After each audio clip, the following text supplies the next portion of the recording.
जय हिंद स्टूडेंट्स। तो आज जो है हम लोग का ह्यूमन आई का पूरा रिवीजन वाला क्लास चलेगा। ठीक है, तो हम लोग आज ह्यूमन आई पूरा पढ़ लेंगे।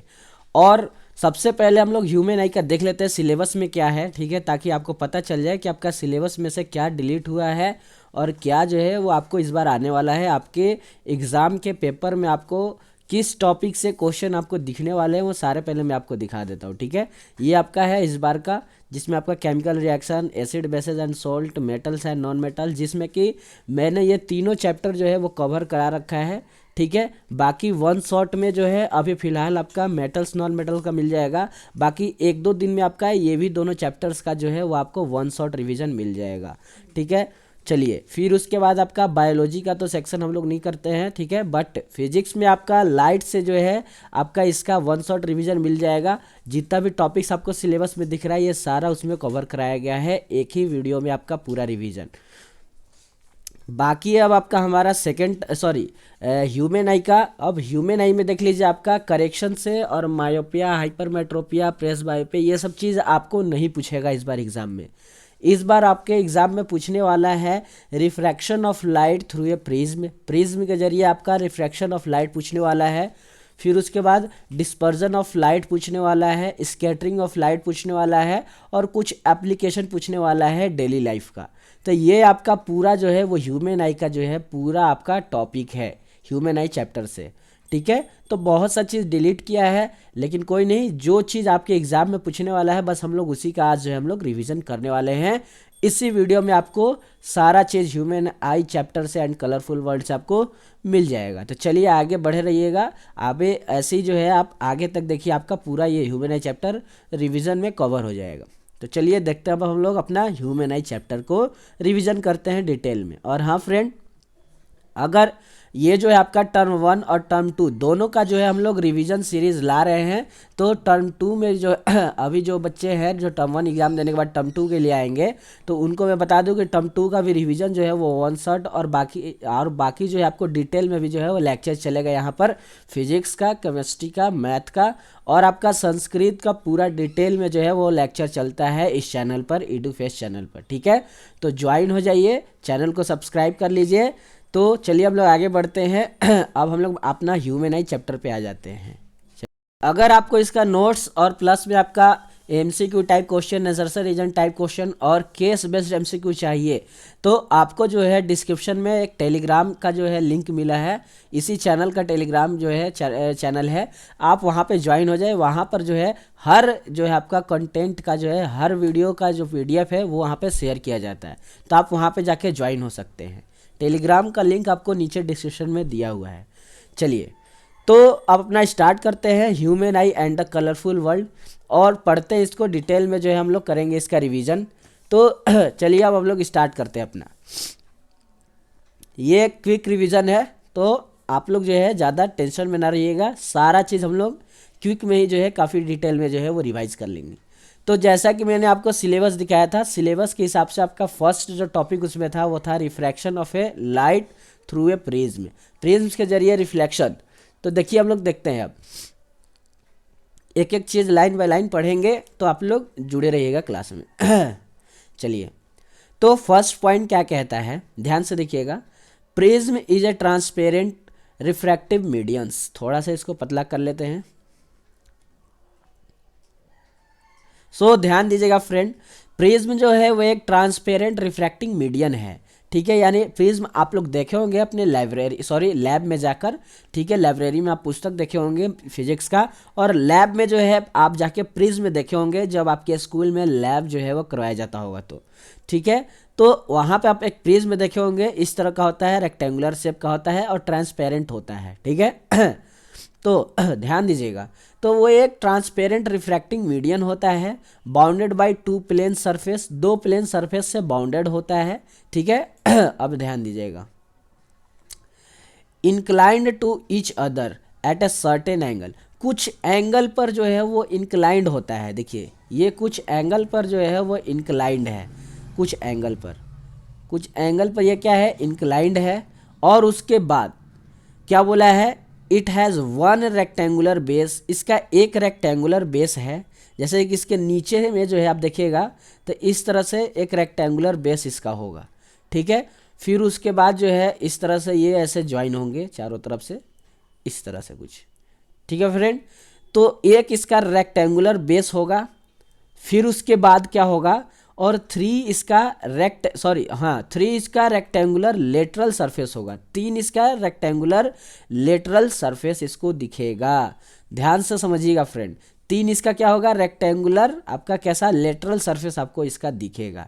तो ये आपका पूरा प्रिज्म के बारे में जानकारी हो गया। क्या क्या, कि प्रिज्म एक ट्रांसपेरेंट रिफ्रैक्टिंग मीडियम है, 2 प्लेन से जो है वो आपका बाउंडेड होता है, इंक्लाइंड होता है कुछ डिग्री पर, और क्या होता है इसका एक जो है ट्रायंगुलर बेस होता है, और 3 इसका रेक्टेंगुलर लेटरल सरफेस होता है।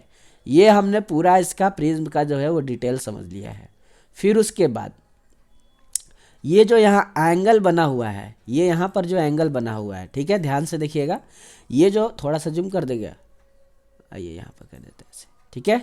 चलिए, तो यहाँ पर ये जो रेक्टेंगुलर बना हुआ है इसका डेफिनेशन क्या है, इसका डेफिनेशन है the angle between 2 lateral surface, 2 lateral surface के बीच का जो एंगल है, यानी यहाँ से एक ऐसे करके ऐसे करके ऐसे करके ये निकला होगा कुछ, ठीक है। उसी तरह से इधर भी फ्रेंड होगा, इधर भी उसी तरह से होगा। तो ये सरफेस और ये सरफेस से के बीच से मिला हुआ जो इंक्लाइंड सरफेस से जो एंगल बना है उसी को हम लोग बोलते हैं एंगल ऑफ प्रिज्म, यानी प्रिज्म का एंगल। तो इस एंगल को हम लोग क्या बोलेंगे, इस एंगल को हम लोग बोलेंगे एंगल ऑफ प्रिज्म। उम्मीद है आप समझ गए होंगे। चलिए, उसके बाद थोड़ा बहुत मैं आपको ये डायग्राम समझा देता हूँ, फिर इस डायग्राम के बाद जो हम लोग आगे का चीज़ नीचे जैसे जैसे नीचे दिया है उसको हम लोग पढ़ते चलेंगे। तो आपको इतना समझ में आया कि नहीं आया, पहले ये बताइए, आ गया इतना समझ में? चलिए, तो अब हम लोग जो है सबसे पहले कुछ डायग्राम पढ़ लेते हैं, फिर उसके बाद जो हम लोग अपना आगे की ओर जो भी है वो अपना करेंगे। तो चलिए देखते हैं फ्रेंड, डायग्राम समझते हैं अब। तो ध्यान से देखिएगा, ये आपका प्रिज्म यहाँ पे दिया हुआ है, ये आपका क्या है, एक प्रिज्म है, ठीक है, ये प्रिज्म है। उसके बाद ये एक इंसिडेंट लाइट कहीं से आ रहा है, किसी इन्फिनिटी से आ रहा है। अब आपको पता है कि ये आपका रेयर मीडियन है और प्रिज्म के अंदर होगा डेंसर मीडियन, ठीक है। अब आपको पता है, अभी आप लाइट चैप्टर पढ़ के आए हैं, तो रेयर से डेंसर में जाएगा, तो ऐसे आप जब इस पर नॉर्मल डालिएगा, इस वाले सरफेस पे नॉर्मल, तो ये आपका नॉर्मल आएगा। अब बताइए, रेयर से डेंसर में जाता है तो किधर की ओर ये बेंड करेगा, जल्दी बताइए। यस, नॉर्मल की ओर ये बेंड करेगा। तो लाइट को तो जाना चाहिए था, जब ये लाइट ऐसे सीधे आया था तो लाइट को तो ऐसे सीधे निकल जाना चाहिए था, बट नहीं, लाइट जो है वो हल्का सा बेंड मारेगा नॉर्मल की ओर, तो ये आपका बेंड मारेगा लाइट, ठीक है। अब देखिए, नॉर्मल और इंसिडेंट लाइट का बीच का एंगल को हम लोग एंगल ऑफ इंसिडेंट बोलेंगे, और नॉर्मल और रिफ्लेक्टेड लाइट के बीच का जो होगा एंगल उसको हम लोग एंगल ऑफ रिफ्लेक्शन बोलेंगे। तो यहाँ पर आई लिखा हुआ है, आप देख सकते हैं फिगर में, और यहाँ पर आर लिखा हुआ है, ठीक है। चलिए, अब यहाँ पर ये जो प्रिज्म का जो लाइट है यहाँ पर आके टकराया, अब डेंसर से ये रेयर में जाना चाहता है, तो जब डेंसर से रेयर में जाएगा तो इस सरफेस के लिए आप एक नॉर्मल लाइन पारिएगा। अब इस सरफेस के लिए आपने नॉर्मल लाइन पारा, तब आप खुद से बताइए आप कि अब ये लाइट किधर की ओर बेंड करेगा, बताइए बताइए, किधर जाएगा? यस, ये नॉर्मल से दूर भागेगा। तो ये देखिए, इस लाइट को तो जाना चाहिए था ऐसे, एक सेकेंड, इस लाइट को तो एक सेकेंड रुकिए, हाँ, तो इस लाइट को तो जाना चाहिए था कैसे, इधर की ओर जाना चाहिए था, ऐसे सीधे निकल जाना चाहिए था, बट ये क्या करेगा, जैसी रेयर से डेंसर में, सॉरी डेंसर से रेयर में जाएगा तो ये नॉर्मल से दूर भागेगा। तो ये देखिए, लाइट नॉर्मल से दूर भाग गया। अब सबका नाम देख लेते हैं। तो ये वाला जो लाइट गया था, इस लाइट का नाम इंसिडेंट लाइट था, कलर चेंज करके बताऊंगा ताकि आपको सारा चीज़ फील हो जाए। फिर उसके बाद जब प्रिज्म के अंदर लाइट घुसा तो इस लाइट का नाम क्या हो गया, इस रे का नाम क्या हो गया, इस रे का नाम हो गया आपका रिफ्लेक्टेड रे। फिर उसके बाद जो है ये रे जो है जैसे ही इंटर किया फिर डेंसर से रेयर में, तो इस लाइट का फ्रेंड नाम क्या हो गया, ये चीज़ आप याद रखिएगा, इस लाइट का नाम हो गया इमर्जेंट रे, इसका नाम हो गया, ठीक है। इसको रिफ्रैक्टेड रे इसलिए नहीं बोलेंगे क्योंकि रिफ्रैक्टेड रे आपका प्रिज्म के अंदर बन चुका है, ठीक है। तो अब जो प्रिज्म से बाहर लाइट निकला वो भी एक रिफ्रैक्टेड रे ही है, बट उसका अलग नाम रखेंगे हम लोग, क्या, इमर्जेंट रे, ठीक है। ये चीज़ आप ध्यान में रखिएगा। चलिए तो आगे बढ़ जाए, उम्मीद है इतना चीज़ आप समझ गए होंगे।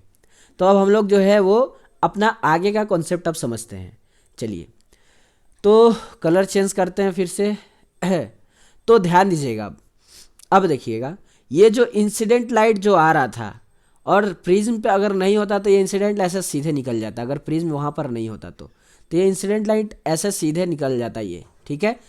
अब देखिएगा, अब ये जो रिफ्लेक्टेड इमरजेंट रे है, इमरजेंट रे, अगर ये प्रिज्म नहीं होता तो हमको लगता है कि ये कहीं से इमरजेंट रे जो है, जो ऐसे निकल के आ रही है इधर से ऐसे निकल के आ रही है, वो कहीं इधर से आ रही होगी, कहीं इस जगह से आ रही होगी, कहीं इधर से आ रही होगी, ठीक है। ओहो घसक गया, एक सेकेंड।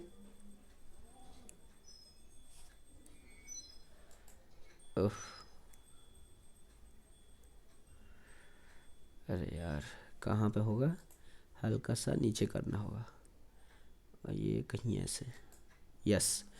तो हमको लगता क्या कि ये जो है कहीं से लाइट इधर से आ रही होगी, इधर से, ठीक है। तो अब देखिए, अब जो इनके बीच का एंगल बना यहाँ पर, ध्यान दीजिएगा, कलर चेंज कर दे। चलिए फील लाना है आपको। तो अब जो इनके बीच का जो यहाँ पर एंगल बना, ये एंगल, इस एंगल को फ्रेंड याद रखिएगा एंगल ऑफ डेविएशन बोलते हैं। डेविएशन का मतलब होता है कि डेविएट कर जाना, मुड़ जाना। तो अब ध्यान से देखिएगा, इसको एंगल ऑफ डेविएशन इसलिए बोला गया क्योंकि ये जो इंसिडेंट लाइट था, ये जो इंसिडेंट लाइट था, ये जाना चाहिए था, इस प्रिज्म नहीं होता तो ये जाना चाहिए था, इसको ऐसे सीधे निकल जाना चाहिए था, बट इस प्रिज्म के कारण ये जो है वो यहाँ से डेविएट कर गया है, ये यहाँ से इस तरह से इधर की ओर डेविएट कर गया है, ठीक है। तो बस इसीलिए इन दोनों एंगल, इन दोनों रे के बीच का जो एंगल बना, इस एंगल का नाम हम लोगों ने रख दिया क्या, एंगल ऑफ डेविएशन। उम्मीद है आप समझ गए होंगे सारा चीज़, कहानी कैसे क्या हुआ। एक शॉर्ट रिवीजन है तो आपको तब भी मैं कोशिश करूँगा सारा चीज़ डिटेल में समझाने का। चलिए तो यहाँ तक आप समझ गए, अब उसके बाद आगे देखते हैं। इसको तो मैंने बता दिया था कि इसको हम लोग क्या बोलते हैं, एंगल ऑफ प्रिज्म, प्रिज्म का एंगल बोलते हैं। चलिए तो बाकी सारा चीज़ अब हो चुका है, अब हम लोग आगे की ओर बढ़ते हैं। तो ये आपका पूरा कंप्लीट हम लोगों ने कर लिया क्या चीज़, the refraction of light through a triangular glass prism. ये आपका टॉपिक हमने ख़त्म कर दिया एक शॉर्ट रिवीजन में। तो उम्मीद है आपको ये टॉपिक काफ़ी अच्छे से समझ में आया होगा क्विक रिवीजन में। कोई भी डाउट है तो आप जो है एक बार कमेंट कर दीजिएगा, आपका सारा डाउट क्लियर करा दिया जाएगा। हाँ लेकिन कमेंट एग्ज़ाम से पहले कर दीजिएगा, ये नहीं कि एग्ज़ाम होने के बाद कीजिएगा, ठीक है। क्योंकि एग्ज़ाम होने के बाद हम लोग जो अपना सेकेंड टर्म का जो है प्रिपरेशन स्टार्ट कर देंगे। तो जुड़े रहिएगा, आपका पूरा जो हम लोग 10th का जो है सारा चीज़ जो हम लोग करेंगे पूरे डिटेल में। तो नेक्स्ट टॉपिक हमारा क्या है, डिस्पर्जन ऑफ वाइट लाइट। अब हम लोग वाइट लाइट का डिस्पर्जन देखने वाले हैं एक ग्लास प्रिज्म में, ठीक है। ग्लास प्रिज्म में अब हम लोग किसका देखने वाले हैं, वाइट लाइट का डिस्पर्जन देखने वाले हैं फ्रेंड। तो स्टार्ट करें, कौन कौन जो है वो तैयार हैं वाइट लाइट का डिस्पर्जन देखने के लिए। जो तैयार है वो यहाँ कमेंट चैट बॉक्स में लिखिए यस। तो वाइट लाइट का जो हम लोग डिस्पर्जन देखने वाले हैं, तो चलिए स्टार्ट करते हैं अब अपना फ्रेंड। तो ध्यान दीजिएगा, वो वाइट लाइट का हम लोग डिस्पर्जन देखने वाले हैं, सारा पॉइंट अब ध्यान से पढ़ेंगे। पहला है क्या कि the phenomena of splitted of white light by prism into it constituent colour is called dispersion of white light. ध्यान से समझिएगा फ्रेंड, ये बोल क्या रहा है, ये कह रहा है कि एक आपका ग्लास प्रिज्म है, एक वाइट लाइट कहीं इधर से आया। अब वाइट में यहाँ पे कलर करूँगा तो फिर ये दिखेगा ही नहीं लाइट, इसलिए मैं ये कलर ले रहा हूँ। तो एक वाइट लाइट कहीं इधर से आया, ठीक है, तब भी मैं आपको समझाने की कोशिश करूँगा। फिर ये टकराने के बाद नॉर्मल जैसी कीजिएगा तो थोड़ा सा ये बेंड करेगा, इस तरह से ये बेंड करेगा। और फिर यहाँ से टकराने के बाद कह रहा है कि ये जो है कुछ कलर में, ये जो वाइट लाइट है प्रिज्म से टकराने के बाद, प्रिज्म के अंदर आने के बाद जब प्रिज्म से फिर बाहर जाएगा तो ये कुछ कलर में जो है वो आपका स्प्लिट हो जाएगा, टूट जाएगा, ठीक है। तो उस कलर के बारे में अब हम लोग को चर्चा करनी है। और इसी स्प्लिटिंग कलर को, यानी इसी वाइट लाइट को स्प्लिटिंग करने पर जो कलर हमें मिल रही है उसी को हम लोग कहते हैं डिस्पर्जन ऑफ लाइट। उम्मीद है मैं आपको समझाने का काफ़ी कोशिश किया और आप समझ भी गए होंगे कि डिस्पर्जन ऑफ लाइट कहते किसको है।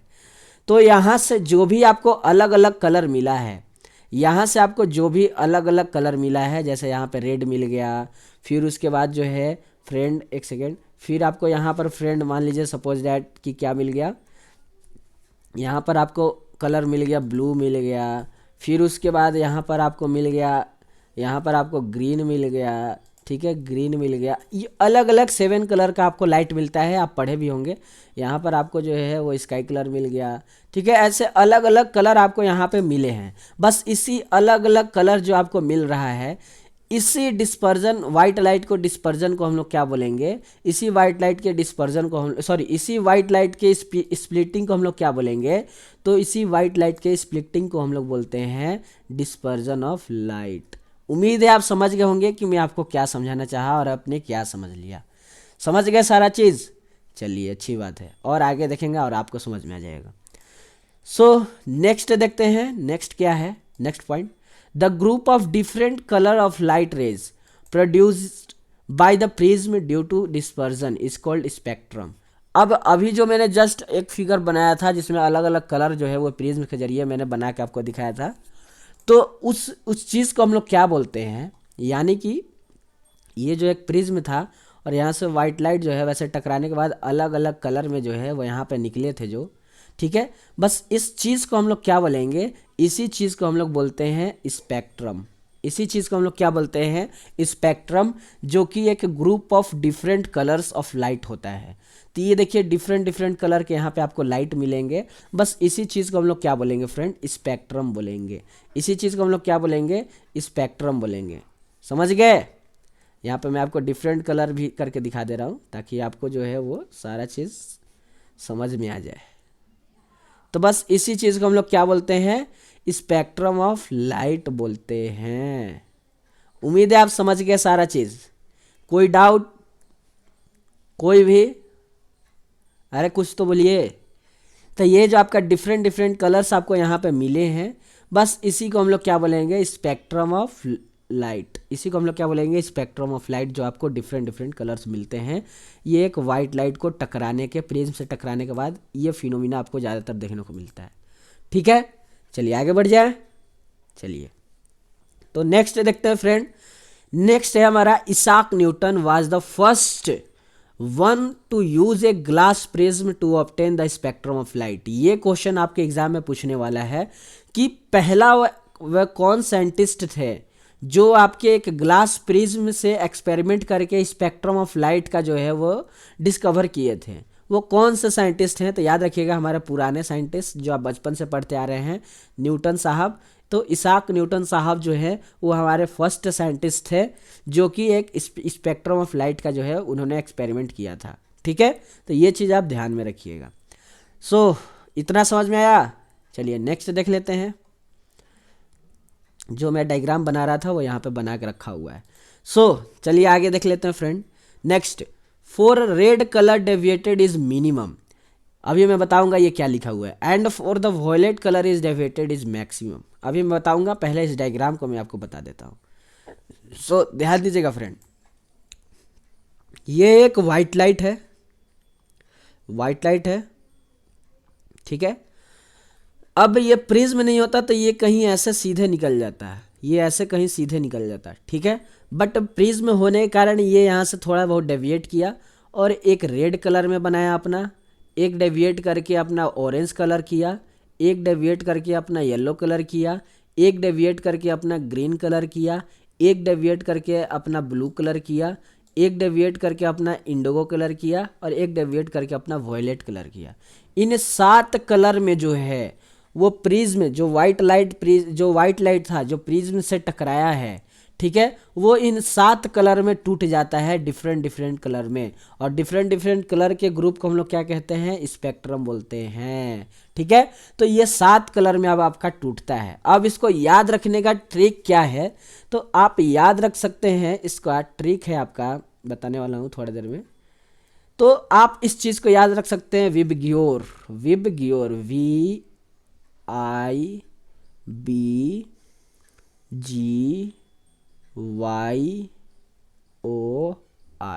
विबग्योर से आप इसको याद रख सकते हैं फ्रेंड। ये नीचे से ऊपर आपका सीक्वेंस में है। देखिए वी से हो गया वॉयलेट जो कि आपको यहाँ नीचे कहीं दिख रहा है, फिर उसके बाद आई से हो गया आपका इंडिगो जो कि आपको यहाँ नीचे कहीं दिख रहा है, फिर उसके बाद 20 हो गया आपका ब्लू, जो कि आपको यहाँ नीचे कहीं दिख रहा है। फिर उसके बाद जी से आपका हो गया ग्रीन, जो कि आपको यहाँ नीचे कहीं दिख रहा है। फिर उसके बाद वाई से हो गया येलो, जो कि आपको नीचे कहीं यहाँ दिख रहा है। फिर उसके बाद ओ से हो गया ऑरेंज, जो कि आपको यहाँ कहीं दिख रहा है। तो ये नीचे से ऊपर का सीक्वेंस है। और आर से हो गया रेड, तो ये कहीं यहाँ दिख रहा है।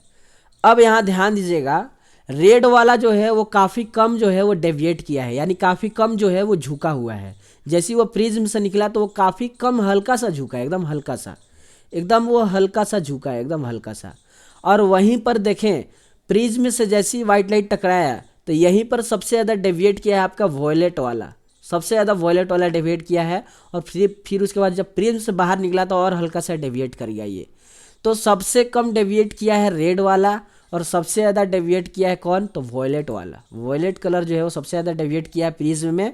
और सबसे कम मिनिमम डेविएशन किसका है, रेड का है, और मैक्सिमम डेविएशन किसका है, तो वॉयलेट का है। बस यही चीज़ आपको वहाँ पर लिखी हुई थी, लिखा हुआ था, जो कि मैंने आपको बताया कि बाद में समझाऊंगा, और अभी मैंने आपको समझा दिया। यही चीज़ फ्रेंड यहाँ पे लिखा हुआ है कि for red colour deviated is minimum and for violet colour deviated is maximum. तो ये फिगर आपको समझ में आया। ये वाइट लाइट आपका जा रहा है यहाँ से, ठीक है। वाइट लाइट ही 7 कलर में आपका क्या हुआ है, स्पेक्टर हुआ है, यानी टूटा है, स्प्लिट हुआ है। तो डिलीट करें, ये ट्रिक याद रखिएगा, विबग्योर। चलिए तो नेक्स्ट नीचे देखते हैं, नीचे क्या दिया हुआ है। So for violet colour, violet colour का क्या है, तो उसका वेवलेंथ काफ़ी मिनिमम है। वेवलेंथ जो है उसका काफ़ी मिनिमम है। आपसे पूछेगा एग्जाम में कि किसका वेवलेंथ मिनिमम है, तो आपको वहाँ पे देना होगा वॉयलेट कलर का वेवलेंथ मिनिमम होता है। या आपसे पूछ सकता है कि बताइए वॉयलेट कलर का वेवलेंथ कैसा होता है, तो याद रखिएगा मिनिमम होता है वेवलेंथ, ठीक है। अब कैसे क्या हुआ वो तो आपको रिवीजन है, तो इसमें डिटेल में चलेगा तो फिर और वीडियो लंबा हो जाएगा, ठीक है। तो वो तो अभी नहीं बता सकते हैं। नेक्स्ट आगे देखते हैं। रेड कलर का याद रखिएगा फ्रेंड, वेवलेंथ काफ़ी मैक्सिमम है। वेवलेंथ जो है रेड कलर का क्या है, काफ़ी ज़्यादा मैक्सिमम होता है, ये चीज़ आप याद रखिएगा, ठीक है। सो आपसे पूछेगा कि किसका वेवलेंथ मैक्सिमम होता है, एक प्रिज्म में कौन सा लाइट का जो है वेवलेंथ मैक्सिमम होता है, तो याद रखिएगा रेड लाइट का ज़्यादा होता है, ठीक है। और एक चीज़ आपको मैं बता दूं जानकारी के लिए, अगर आपसे सीक्वेंस में पूछ दिया तो नीचे से ऊपर की ओर वेवलेंथ इंक्रीज होता चला जाता है। यानी सबसे कम आपका किस में है, वॉयलेट में है, उससे कम इंडिगो में होगा, ओ सॉरी, उससे कम आपका किस में होगा, सॉरी उससे ज़्यादा इंडिगो में होगा, और उससे ज़्यादा आपका ब्लू में होगा वेवलेंथ, और उससे ज़्यादा ग्रीन में होगा, ग्रीन से ज़्यादा येलो में वेवलेंथ होगा, येलो से ज़्यादा ऑरेंज में वेवलेंथ होगा, और सबसे ज़्यादा वेवलेंथ आपका किसका होता है, तो याद रखिएगा रेड लाइट का सबसे ज़्यादा वेवलेंथ होता है, यानी मैक्सिमम वेवलेंथ होता है। तो ये सीक्वेंस आप याद रखना चाहें तो याद रख सकते हैं। ऐसा आप याद रख सकते हैं कि नीचे से ऊपर की ओर वेवलेंथ इंक्रीज होता चला जाता है, यही चीज़ दिया हुआ है। अब फ्रीक्वेंसी का भी आप देख लीजिए हल्का सा, क्योंकि फ्रीक्वेंसी से भी आपसे पूछ सकता है। तो याद रखिएगा वेवलेंथ आपका मिनिमम होता है वॉयलेट का, वॉयलेट का वेवलेंथ मिनिमम होता है, बट फ्रीक्वेंसी जो है वो आपका किसका, वॉयलेट का फ्रीक्वेंसी आपका मैक्सिमम होता है, ठीक है। तो ये एकदम उल्टा हो गया, वेवलेंथ तो मिनिमम होता है वॉयलेट का, बट फ्रीक्वेंसी वहीं पर आपका क्या होता है, वॉयलेट कलर का तो मैक्सिमम होता है, ठीक है। तो आप ऐसे याद रख सकते हैं। और रेड कलर का आपका फ्रीक्वेंसी क्या होगा, मिनिमम होगा। तो आप ऐसे याद रख सकते हैं फ्रेंड, आप ऐसे याद रख सकते हैं कि, एक सेकेंड रुकिएगा, मैं आपको सारा चीज़ यहाँ बना के दे दूँ ताकि आप स्क्रीनशॉट ले लें और एक बार रिवीजन कर लेंगे एग्जाम से जाने के बाद। तो आप ऐसे याद रख सकते हैं कि अगर हम नीचे से ऊपर की ओर जाएंगे, नीचे से ऊपर की ओर, क्योंकि मैंने आपको विबग्योर ट्रिक बताया तो नीचे से ऊपर ही आप लिखेंगे हमेशा। तो नीचे से ऊपर की ओर अगर आप जाएंगे ऐसे नीचे से ऊपर की ओर, तो याद रखेंगे आपका कि जो वेवलेंथ है, जो वेवलेंथ है, इतना ना लिख के मैं सिर्फ W लिख दूँ ताकि आप वैसे भी समझ जाएंगे। सिर्फ W भी लिखूंगा तो मैं आप समझ जाएंगे, जहाँ तक मुझे उम्मीद है।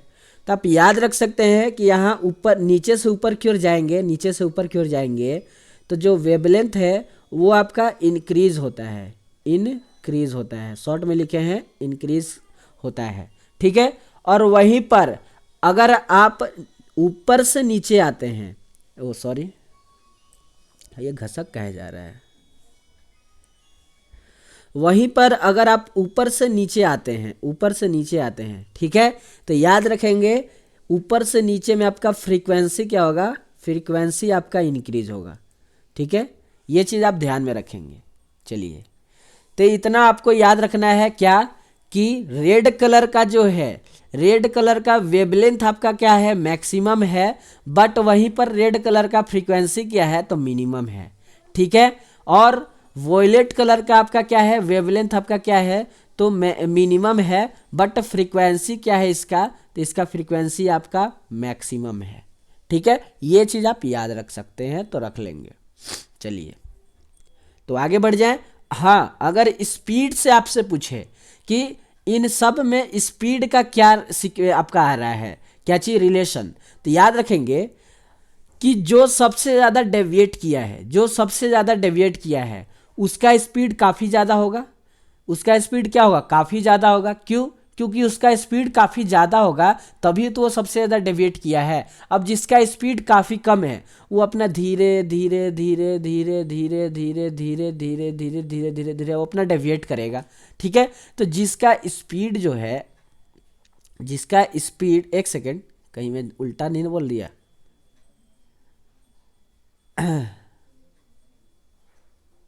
यस, वही तो। याद रखिएगा रेड कलर का आपका स्पीड क्या है, काफ़ी ज़्यादा होगा, क्योंकि इसका स्पीड काफ़ी ज़्यादा है तो ये सड़क से जाएगा और सड़क से अपना जो है डेविएट करके अपना वहाँ इस पोजीशन पे आके खड़ा हो जाएगा। तो रेड कलर का स्पीड काफ़ी ज़्यादा होता है और वहीं पर वॉयलेट कलर का स्पीड काफ़ी कम होगा, तभी जो है ये बेचारा अपना धीरे धीरे धीरे धीरे डेविएट करेगा, डेविएट करेगा, डेविएट अपना धीरे धीरे करने का, इसका स्पीड कम होने के कारण ये सबसे ज़्यादा डेविएट करा जाता है, ठीक है।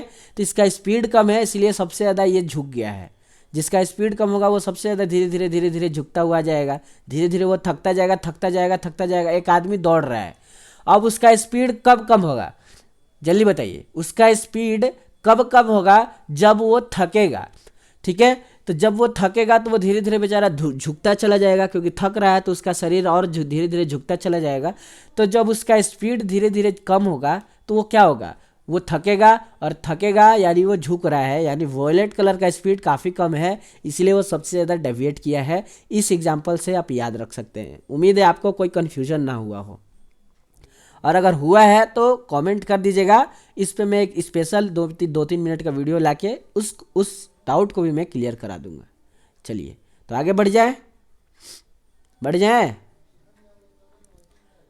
चलिए तो आगे बढ़ जाते हैं friend. So for violet colour, violet colour का आपका ये तो हम लोगों ने पढ़ लिया अभी जस्ट। तो वॉयलेट कलर का आपका क्या होगा, वेवलेंथ मिनिमम होगा और फ्रीक्वेंसी जो है वो मैक्सिमम होगा। अब यहाँ पर आपका इससे आपका सैंपल पर में भी इससे क्वेश्चन आया था। So recombination of white light, white light का रिकॉम्बिनेशन, यानी 2-3 प्रिज्म साथ में रख देंगे और उससे पूछेंगे कि यहाँ से आपका कैसे क्या रे ऑफ लाइट जा रहा है, कौन सा सीक्वेंस सही है, कौन सा गलत है, इस तरह से क्वेश्चन आपसे पूछता है। तो जो न्यूटन साहब हैं उन्होंने 2 प्रिज्म को जो है वो एक साथ रखा और एक वाइट लाइट यहाँ से इंटर करवाया। 2 प्रिज्म को एक साथ रख के एक वाइट लाइट को ये जो है इन्होंने क्या किया, एक यहाँ से छोड़ दिया एक वाइट लाइट को, और एक प्रिज्म को उन्होंने सीधा रखा और एक प्रिज्म को उन्होंने उल्टा कर दिया, ठीक है।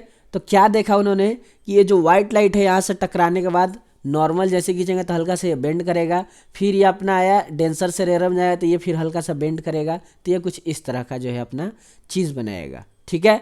अब जो है ये आपका रेड लाइट जो वाला था, ये रेड वाला लाइट था, ठीक है, जो इधर बेंड किया है, और ये वॉयलेट वाला लाइट है, ये वॉयलेट वाला लाइट है जो कि ऐसे सीधे निकला है ये, ठीक है। अब रेड लाइट क्या करेगा, जैसे हम यहाँ पे नॉर्मल पाएंगे तो ये हल्का सा रेयर से जब डेंसर में जाता है तो नॉर्मल की ओर जाता है, तो नॉर्मल आपका कुछ इस तरह से जाएगा, तो ये देखिए नॉर्मल की ओर झुका है हल्का सा, तो इस तरह से ये रेड लाइट इधर की ओर झुक गया। और वहीं पर वॉयलेट लाइट भी जो है वो हल्का सा बेंड किया है, जब रेयर से डेंसर में घुसा है, तो ये देखिए दोनों आके यहाँ पे मीट किए हैं, और जब दोनों यहाँ पे मीट किए हैं आके, तो फिर यहाँ से जब प्रिज्म से बाहर निकलना है तो ये दोनों लाइट फिर से वाइट लाइट में कन्वर्ट हो जाते हैं, और फिर से आपको यहाँ पर प्रिज्म से बाहर आपको बाहर एटमॉस्फेयर में आपको फिर से आपको एक वाइट लाइट मिल जाता है। यानी इधर से भी आपने वाइट लाइट छोड़ा, इधर से भी आपने वाइट लाइट छोड़ा, प्रिज्म से टकराने के बाद जो बाहर का यहाँ का एटमॉस्फेयर हुआ, यहाँ पर दो लाइट आपको देखने को मिले, एक तो रेड और एक वॉयलेट। फिर उसके बाद क्या हुआ, और भी बीच में कलर मिले हैं लेकिन रेड वॉयलेट का एग्जाम्पल दिया है। फिर यहाँ से ये सारे लाइट आपस में टकराएं इस प्रिज्म के सरफेस पे, और इस प्रिज्म के सरफेस पे टकराने के बाद जब अंदर गए तो सारे लाइट एक जगह पे एक पॉइंट पे आके क्या हुए, कन्वर्ज हुए, और फिर इस प्रिज्म से जैसे बाहर निकले तो वाइट लाइट में फिर से उन्होंने अपना एक वाइट लाइट का निर्माण कर दिया। यानी दो प्रिज्म को एक साथ रखेंगे तो आपको वाइट लाइट दोबारा से मिल जाएगा। उम्मीद है समझाए हैं काफ़ी अच्छे तरीके से, तो आप समझ गए होंगे। तो ये आपका फर्स्ट प्रिज्म था और ये आपका सेकंड प्रिज्म था, और इस चीज़ को हम लोग बोलते हैं रिकॉम्बिनेशन। इस चीज़ को हम लोग क्या बोलते हैं, तो recombination of spectrum of white light. उम्मीद है आप सारा चीज़ समझ रहे होंगे। मज़ा आ रहा है तो लाइक बिना कहे आपको कर देना है, नए हैं तो सब्सक्राइब भी कर देना है। चलिए आगे बढ़ जाते हैं। सो ह्यूमन आई का आपका नेक्स्ट रैम्बो से अब हम लोग पढ़ेंगे कुछ topics. So Rambo it is a natural spectrum appearing in the sky. आपने जो है वो स्काई में देखा होगा कभी कभी, जब बारिश होके ख़त्म हो जाती है या फिर बारिश से पहले भी आपका रैम्बो जो है वो आपको स्काई में देखने को मिलता है। उसका क्या कारण है, कैसे है, उससे क्वेश्चन पूछ लेता है, तो आप यहाँ पे देख लीजिए।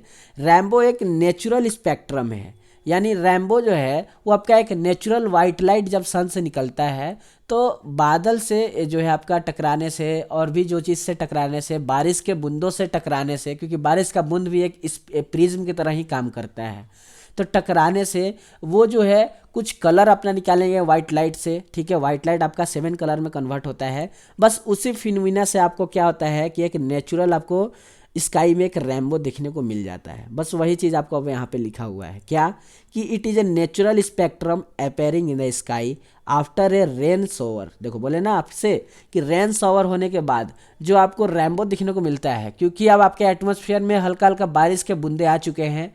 अब जैसे ही वहाँ पे सन निकलेगा तो वो बारिश के बूंदों में से वाइट लाइट अपना इंटर करेगा, और अभी आपने प्रिज्म का जो है कंडीशन पढ़ के आए हैं कि एक प्रिज्म से वाइट लाइट जो है पास होता है तो 7 कलर में कन्वर्ट हो जाता है। बस यही कारण है कि उस बारिश के बूंद से वाइट लाइट जो है वो बाहर निकला और अपना 7 कलर दिखाया, जिसको कि हम लोग बोलते हैं कि रैम्बो दिख रहा है। ठीक है, सो अगर आपसे काउजेस पूछेगा, कारण पूछेगा, तो आप बता दीजिएगा due to dispersion of sunlight by tiny water droplets. Water droplet, छोटे छोटे वाटर ड्रॉपलेट्स पे जो है वो सनलाइट का डिस्पर्जन होता है, और वहाँ से हमको एक प्रेजेंट जो एटमॉस्फेयर में प्रेजेंट होते हैं टीनी वाटर ड्रॉपलेट्स वहाँ पर, और वहाँ से हमको एक रैम्बो दिखाई दे देता है। बस यही कारण था। उम्मीद है आप समझ गए होंगे सारा चीज़। समझ गए दोस्तों, हाँ या ना? मज़ा आया? मज़ा आया? ह्यूमन आई भी आपका चैप्टर कंप्लीट हुआ। हम लोगों ने आधा से ज़्यादा साइंस का चैप्टर कंप्लीट कर रखा है। ठीक है, अगर आपको और भी चैप्टर्स देखने हैं तो आप जाके देख सकते हैं। हाँ, वन शॉट का आपका केमिस्ट्री का 2 चैप्टर जो है वो जल्द से मैं ला दूंगा आपके, आप उसको भी देख लीजिएगा। बाकी नॉन मेटल का आपको प्रेजेंट मैंने करा रखा है, आप जाके देख सकते हैं। उसका क्वेश्चन प्रैक्टिस भी मैंने करवा रखा है। चलिए, टाइम मिलेगा तो इन सब का भी हम लोग क्वेश्चन प्रैक्टिस कर लेंगे। बाकी जो मैं रिवीजन करा रहा हूँ इसी को आप पढ़ लीजिएगा तो आपका काम हो जाएगा। मैं आपको साफ साफ बताऊँ तो आप इसी को पढ़ लीजिएगा, आपका काम हो जाएगा। ये बात आप ध्यान रखिए। चलिए, तो इन नोट्स को 1-2 बार रिवीजन कर लीजिएगा, आपका हो जाएगा। चलिए, तो रैम्बो का ये था। अब कंडीशन पढ़ लेते हैं थोड़ा बहुत। कंडीशन क्या है फॉर्मेशन ऑफ रैम्बो का, तो देख लेते हैं फ्रेंड। डायग्राम भी दिया हुआ है, डायग्राम से भी देख लेंगे। So the formation of Rambo involves A series of physical phenomena. ये एक फिजिकल फिनोमिना ऑफ रिफ्रैक्शन है। अब आपसे पूछेगा कि ये रिफ्लेक्शन का फिनोमिना है या फिर रिफ्रैक्शन का है, तो आप क्या बोलेंगे? जल्दी बताइए, आप क्या बोलेंगे जल्दी? मैं आपसे जानना चाहता हूँ, मैं आपसे जानना चाहता हूँ। अब आप जल्दी बताइए। तो यस, जिन्होंने बोला कि भैया रिफ्रैक्शन से होता है तो उनका सही है, रिफ्रैक्शन से होता है। रिफ्लेक्शन मत लगा के आ जाना एग्जाम में, ये बात ध्यान रखना दोस्तों। ठीक है, तो रिफ्लेक्शन लगाना भाइयों। ठीक है, और जो उनका इंटरनल डिस्पर्जन होता है, इंटरनल डिस्पर्जन या फिर आप डिस्पर्जन जिसको बोलते हैं, डिस्पर्जन एंड इंटरनल जो भी चीज़ होता है उसमें आपका रिफ्लेक्शन होता है। बट अगर आपसे पूछे कि फिजिकल फिनोमिना में कौन सा चीज़ लग रहा है, तो याद रखिएगा फिजिकल फिनोमिना में आपका रिफ्रैक्शन हो रहा है।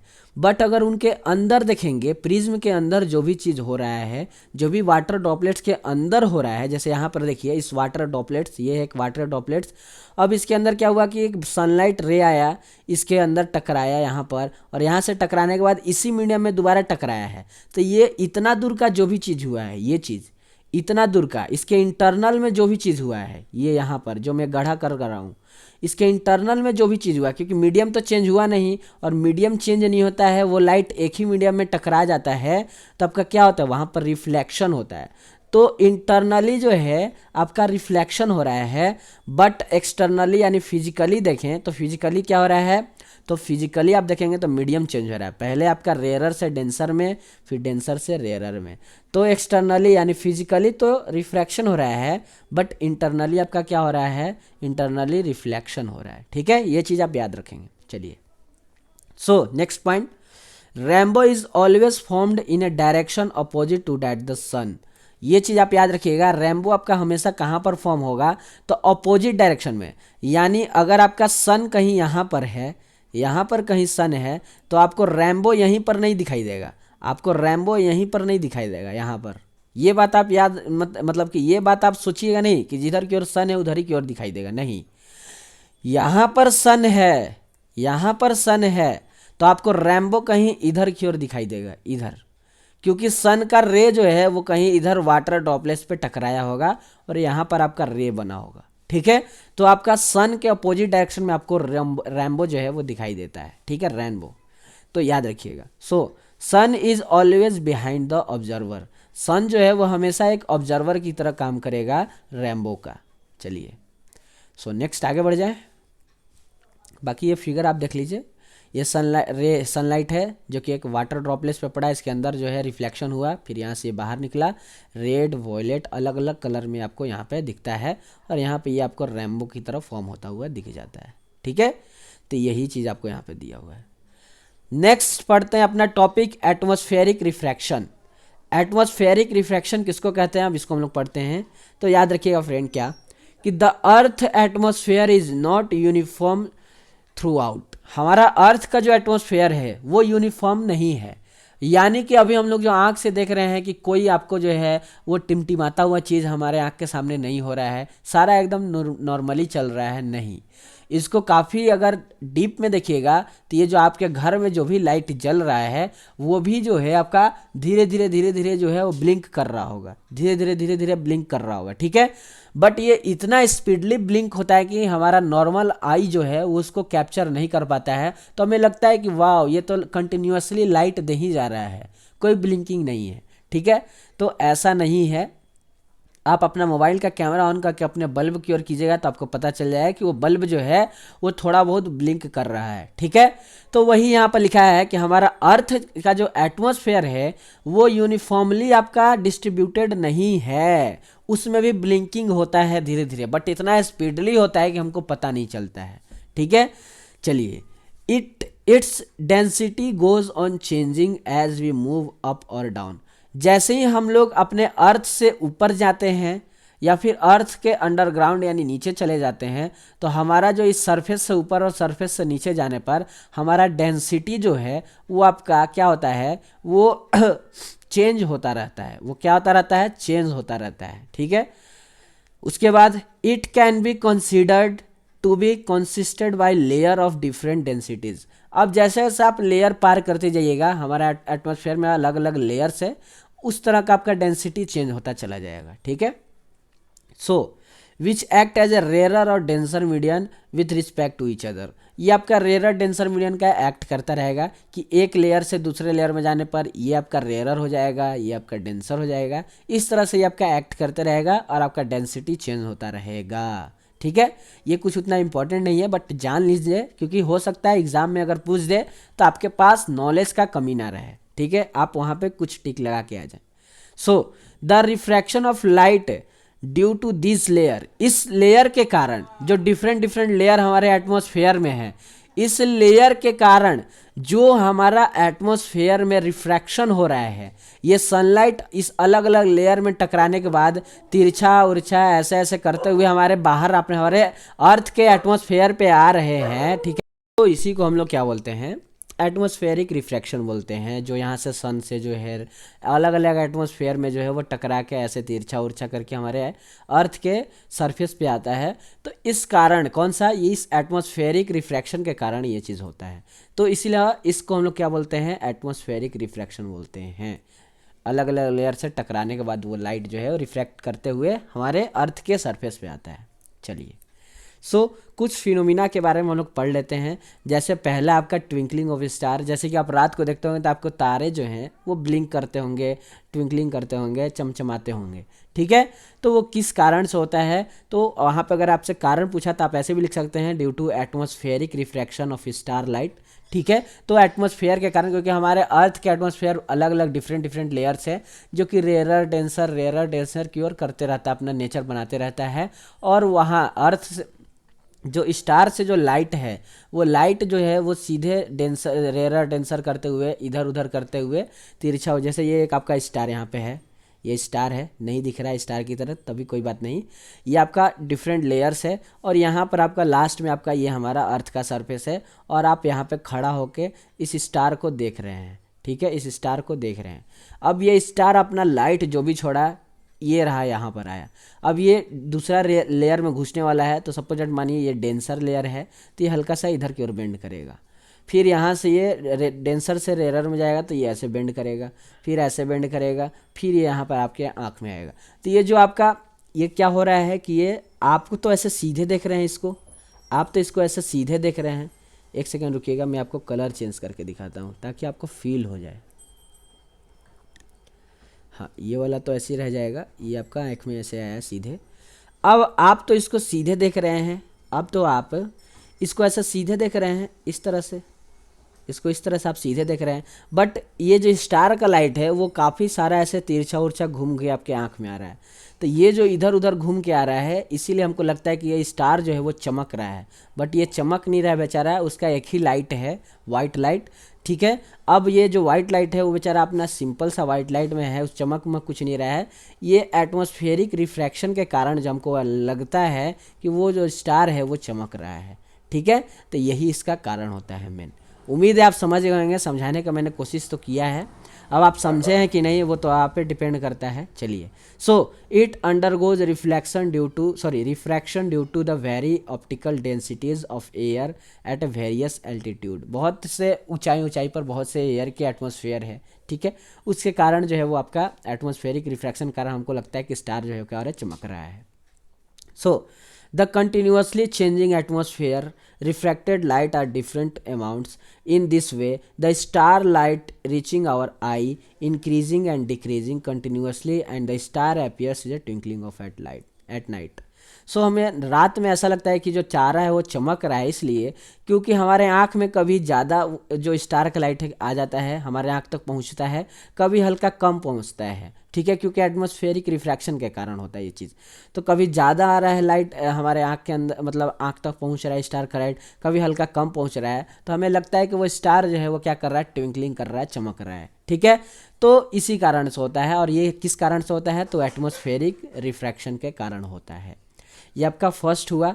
सेकंड क्या है, सेकंड है कि advantage sunrises and delay sunset. जो सनराइज होता है और जो सनसेट होता है उसका क्या है एडवांस, अब उसके बारे में देखने वाले हैं।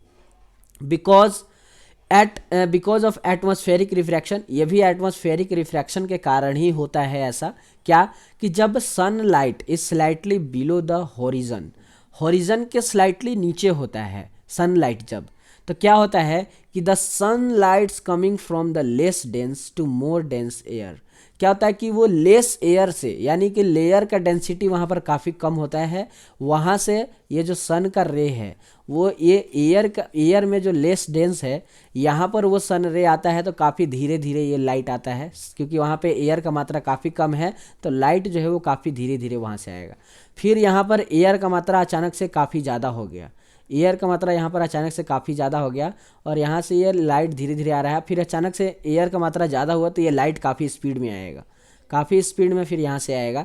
तो यही कारण होता है कि कभी हमको क्या लगता है, अगर वहाँ पे एयर का जो डेंसिटी है वो काफ़ी कम है तो आपका सनराइज या फिर सनसेट काफ़ी लेट होगा, और वहीं पर एयर का डेंसिटी काफ़ी ज़्यादा होगा तो सनलाइट और सनसेट आपका क्या होगा, ज़्यादा होगा, मतलब जल्दी होगा।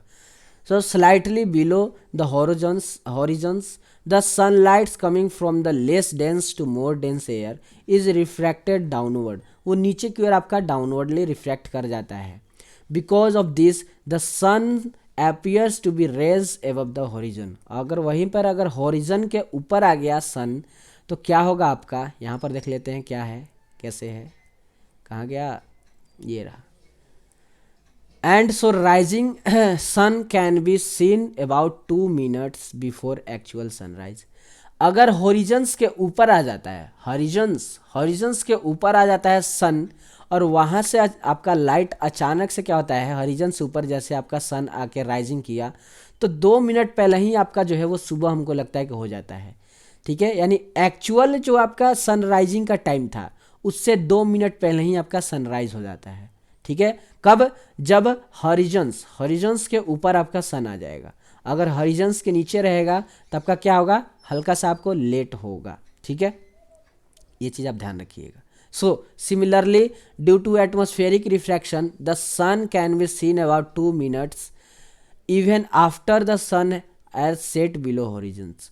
अब जैसे ही वो बिलो हॉरिजन्स के नीचे जाएगा तो आपका सनसेट हो जाएगा, और 2 मिनट पहले ही आपका क्या हो जाएगा, वो सनसेट भी जो है आपका हो जाएगा। ठीक है, यही चीज़ आपको यहाँ पर लिखा हुआ है। चलिए नेक्स्ट देखते हैं अपना फ्रेंड, स्कैटरिंग ऑफ लाइट। अब इसको समझते हैं, स्कैटरिंग ऑफ लाइट। अभी आपने स्कैटर का मतलब समझ क्या है, स्कैटर का मतलब होता है फैला देना, तो वही फैलाने वाले लाइट समझते हैं क्या है कैसे है। इसमें भी कुछ एग्जाम्पल्स है, एग्जाम्पल भी हम लोग समझेंगे। अगर आप ऊपर वाला चीज़ स्टार वाला आपको नहीं समझ में आया, सन वाला, तो कोई बात नहीं, आप कमेंट कीजिएगा। अगर ना समझ में आया हो तो मैं उस पर एक मिनट का या 2 मिनट का लेक्चर फिर से बना के मैं आपको प्रोवाइड करा दूंगा, 1-2 मिनट का। आप उसको देख के और फिर उसके बाद अपना डाउट क्लियर कर लीजिएगा। तो एक बार कमेंट कर दीजिएगा अगर ना समझ में आया हो तो मैं आपको उसका एक स्पेशल वीडियो बना के आपको ट्विंकलिंग स्टार पे और जो सनराइजेज वाला है, सनसेट वाला है, उसमें मैं बना के 1-2 मिनट का, ज़्यादा नहीं, 1-2 मिनट में ही आपको समझ में आ जाएगा वो चीज़। ठीक है, तो चलिए, ना समझ में आया तो बताइएगा हमें। नेक्स्ट आगे देखते हैं अपना स्कैटरिंग ऑफ लाइट के बारे में और समझते हैं कि इसका क्या है कैसे है। ठीक है, स्कैटरिंग वाला में देखते हैं फ्रेंड क्या है कि बोल रहा है कि the reflection of light from A object एक ऑब्जेक्ट से एक लाइट रिफ्लेक्ट कर रहा है इन ऑल डायरेक्शन, सारे डायरेक्शन में, उसी को हम लोग स्कैटरिंग ऑफ लाइट बोलते हैं।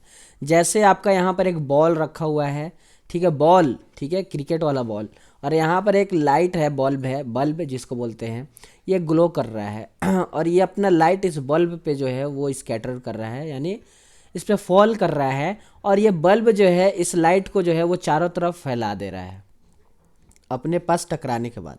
तो बस इसी फिनोमिना को, किस फिनोमिना को, ये जो यहाँ पर ये फिनोमिना आ रहा है स्कैटर करने का, ये जब बॉल पे लाइट टकरा रहा है, बस इसी चीज़ को हम लोग बोलते हैं स्कैटरिंग ऑफ लाइट। उम्मीद है आप समझ गए होंगे इस एग्जाम्पल से।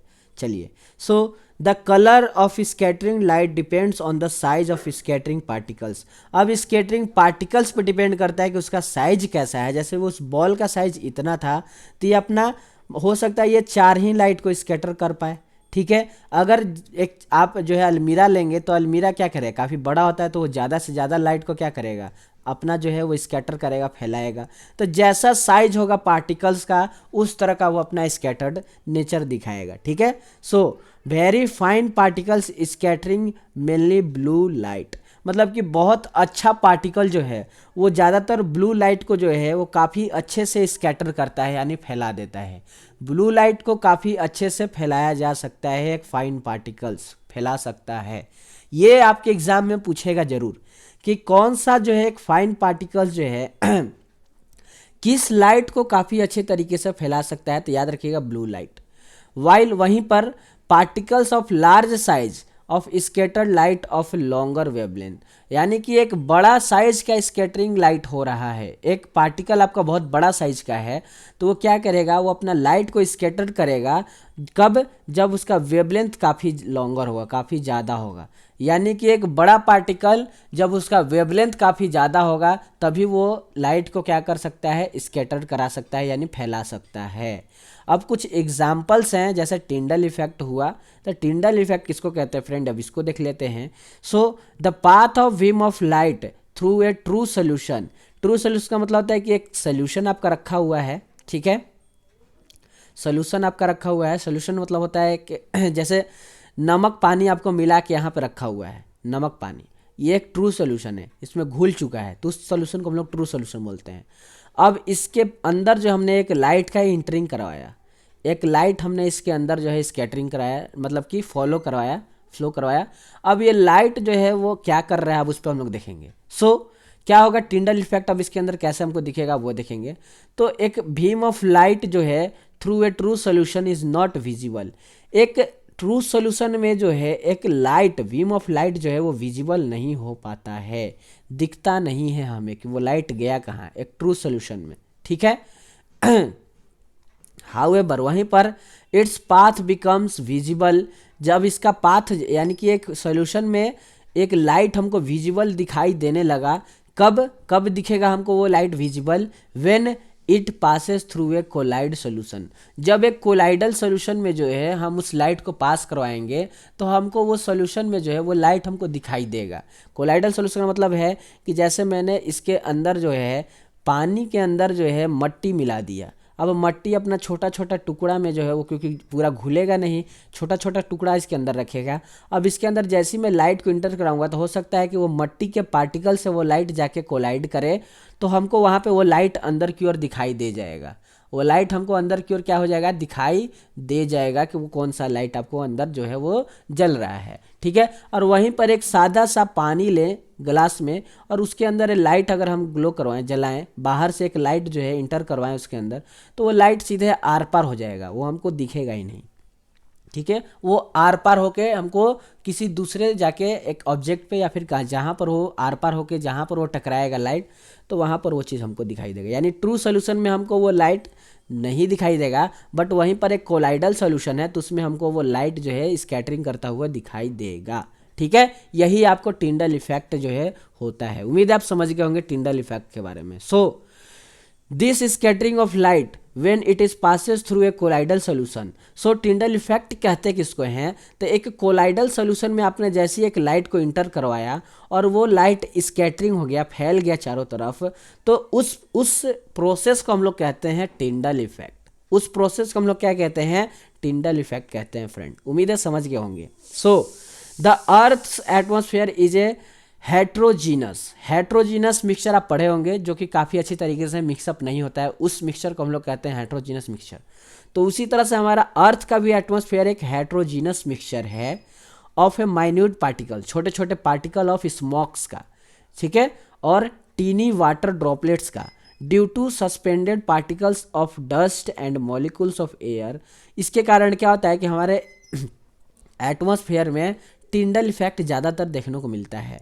जैसे कि आप अपने घर में भी देख सकते हैं आपके अपने घर में भी देख सकते हैं कि आपके खिड़की से जो एक लाइट आता है, सनलाइट आता है, आप बाहर मतलब कि एक चेयर पे बैठ के आपने जो खिड़की विंडो से जो आपका लाइट आ रहा है उसमें ध्यान से देखेंगे तो छोटे छोटे पार्टिकल का मोशन होता है, जिसको आप ब्राउनियन मोशन बोलते हैं।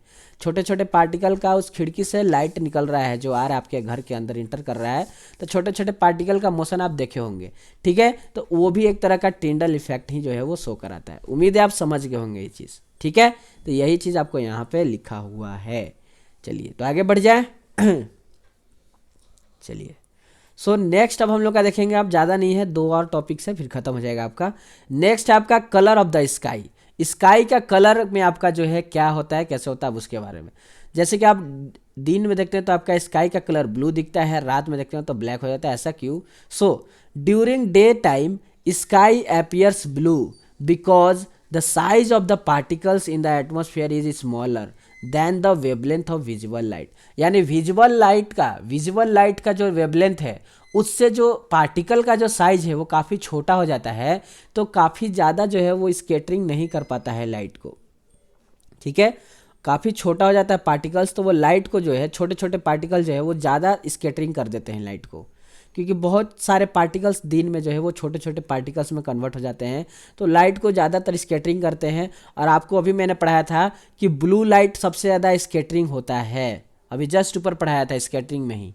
तो इसीलिए हमको स्काई जो है वो ब्लू दिखता है दिन में, क्योंकि छोटे छोटे पार्टिकल जो है वो स्कैटरिंग करते हैं लाइट। और स्कैटरिंग सबसे ज़्यादा लाइट कौन सा होता है ज़्यादातर, तो ज़्यादातर ब्लू लाइट ही स्कैटरिंग होता है, फैलता है। ठीक है, तो यही कारण है कि दिन में आपको स्काई जो है वो आपको कैसा दिखाई देता है, ब्लू दिखाई देता है। अभी आगे पढ़ते हैं क्या लिखा हुआ है। So the scattered light shorter wavelength blue ended of spectrum, ये पता नहीं क्या लिखा है। Hence the sky appears blue, इस यही कारण है कि आपका स्काई जो है वो ब्लू दिखाई देता है, क्योंकि ब्लू लाइट सबसे ज़्यादा स्कैटरिंग होता है। ठीक है, चलिए। It should be noted the sky appears black to be passengers flying at a higher altitude. एक एरोप्लेन है, इस एरोप्लेन में आपका जो है पैसेंजर जो है वो फ्लाइंग कर रहे हैं। ठीक है, फ्लाइंग कर रहे हैं, तो इनको जो है जैसे वो जैसे जैसे वो एल्टीट्यूड पे जाएंगे, हाई एल्टीट्यूड पे जाएंगे, तो इनको जो है स्काई ब्लैक दिखने लगता है। ठीक है, क्योंकि वहाँ पर कोई भी स्कैटरिंग ऑफ लाइट हो नहीं रहा है, वहाँ पर लाइट का कोई भी स्कैटर नहीं हो रहा है, कोई भी फैलाव नहीं है, क्योंकि वहाँ कोई लाइट है ही नहीं। इसीलिए हमको पूरा स्काई कैसा दिखने लगता है, ब्लैक दिखने लगता है, क्योंकि अब्सेंस होता है पार्टिकल का, वहाँ पे अब्सेंस होता है, कोई पार्टिकल्स वहाँ होता ही नहीं है जो लाइट को क्या कर सके, स्कैटर करवा सके, फैला सके। इसीलिए वहाँ पर हमको सारा चीज़ कैसा दिखाई देता है, ब्लैक दिखाई देता है, हायर एल्टीट्यूड पे जैसे जैसे हम लोग चलते चले जाएंगे। ठीक है, तो आप कभी एरोप्लेन में बैठे होंगे तो आपको ये चीज़ दिखा होगा जरूर। चलिए नेक्स्ट, आपका लास्ट टॉपिक है क्या, कि colour of sun at sunrise and sunset. Sunrise और सनसेट में आप देखे होंगे सन का कलर जो है वो चेंज हो जाता है। ठीक है, तो ऐसा क्यों होता है उसके बारे में समझ लेते हैं। तो एट सनराइज और sunset the sun appears red, काफ़ी ज़्यादा लाल आपको दिखाई देता है जब सनराइज होता है और जब सनसेट होता है। तो ऐसा क्यों, क्योंकि light forms the sun near the horizons passes through the thicker layer of air. क्या होता है कि यहाँ पर ये आपका अर्थ है, ये आपका अर्थ है, ये आपका यहाँ पर हॉरिजन्स है, हॉरिजन्स। ठीक है, ये आपका क्या है, हॉरिजन्स है, हॉरिजन्स है। और ये पूरा एटमॉस्फेयर है आपका यहाँ पर ये। अब सन क्या हुआ, सन इसके, अब ये हॉरिजन्स काफ़ी थीकर है, थीकर एटमॉस्फेयर का है, काफ़ी मोटा है। अब ये यहाँ से जैसे जैसे ये पास करता है सन, जैसे जैसे ये ऊपर की ओर जाते चला जाता है। ठीक है, तो क्या होता है कि horizons passes through the thicker layer of air यानी कि एक मोटा लेयर ऑफ एयर को जैसे जैसे ये सन पास करता है, cover layers distance in the atmosphere before reaching our eye. हमारे आँख से पहुँचने से पहले वो काफ़ी सारे लेयर्स को जो है वो कवर कर लेता है सन। अब वो काफ़ी सारे लेयर्स को कवर करता है, तो वो जो सन से निकलने वाला लाइट है उन लेयर से टकराने के बाद वो काफ़ी ज़्यादा टेढ़ा मेढ़ा होकर हमारे आँख तक पहुँचते हैं। तो हमें काफ़ी ज़्यादा लाइट जो है, क्योंकि रेड लाइट काफ़ी ज़्यादा जो है वो क्या होता है, डेविएटेड नहीं होता है, काफ़ी कम डेविएट होता है। तो रेड लाइट जो है वो सबसे पहले हमारे आँख के अंदर जो है पहुँचता है, क्योंकि रेड लाइट का स्पीड काफ़ी ज़्यादा होता है, मैंने आपको पढ़ा रखा है इसी लेक्चर में। तो रेड लाइट सबसे पहले हमारे आँख तक पहुँचता है, हमारे आँख तक सबसे पहले कौन सा लाइट पहुँचता है, तो रेड लाइट सबसे पहले पहुँचता है। यही कारण है कि हॉरिजन्स के आसपास जैसे सन होता है, और हॉरिजन के आसपास सन कब होता है, तो सनराइज के समय और सनसेट के समय हॉरिजन्स के आसपास हमारा सन होता है। तो क्या होता है कि हम लोग जैसे उसको देखते हैं तो सबसे पहले रेड लाइट ही हमारे आँख के पास पहुँचता है सबसे स्पीडली, क्योंकि स्पीड उसका काफ़ी ज़्यादा होता है।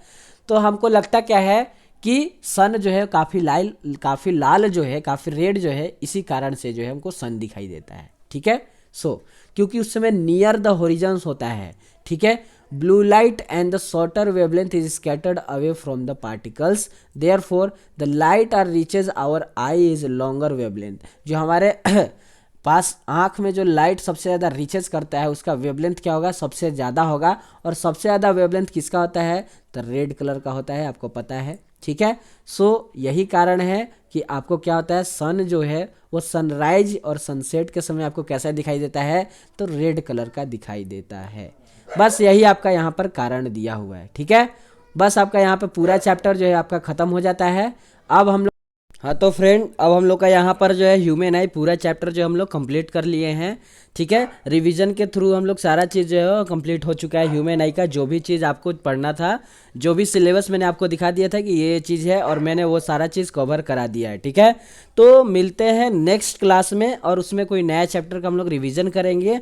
तब तक के लिए आप पिछले पूरे जितने भी रिवीजन सीरीज चला है और जो भी आपको नहीं पढ़े हैं सारा टॉपिक मैं डाल चुका हूँ टर्म 1 से रिलेटेड, वो चीज़ करेंगे। अब इसके बाद जो है आपका एक या दो वीडियोस और आएंगे रिवीजन के आपके साइंस चैप्टर से रिलेटेड।